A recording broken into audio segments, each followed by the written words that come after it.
একজন সাহাবীর নাম বলি, সাদ বিন মুয়াজ রাদিয়াল্লাহু আনহু। নাম শুনেছেন? তোমরা তো শোনো নাই মনে হয়। সাদ বিন মুয়াজ এত ভালোবাসতেন নবী তাকে, তার মৃত্যুতে রাসূল সাল্লাল্লাহু আলাইহি ওয়াসাল্লাম এত কষ্ট পেয়েছিলেন। সাদ বিন মুয়াজ আনসার সাহাবী ছিলেন। তার একার দাওয়াতে প্রচেষ্টায় মদিনায় বহু মানুষ ইসলাম কবুল করেছিল। এই মানুষ খন্দকের যুদ্ধে তার গায়ে একটা তীর লাগে, প্রচুর রক্ত প্রবাহ হয় এবং তিনি মারা যান, শহীদ হয়ে যান। এই সাদ বিন মুয়াজের জানাজায় 70,000 ফেরেশতা অংশ নিয়েছিল এবং আল্লাহ রাব্বুল আলামিনের আরশ এই বান্দার মৃত্যুতে কেঁপে উঠেছিল।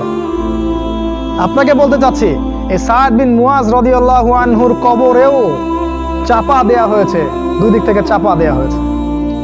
তিনি বলেছেন, রাসূল সাল্লাল্লাহু আলাইহি ওয়াসাল্লাম, যদি কোনো ব্যক্তির কবরে আযাব না হতো তাহলে সাদ বিন মুয়াজের কবরে আযাব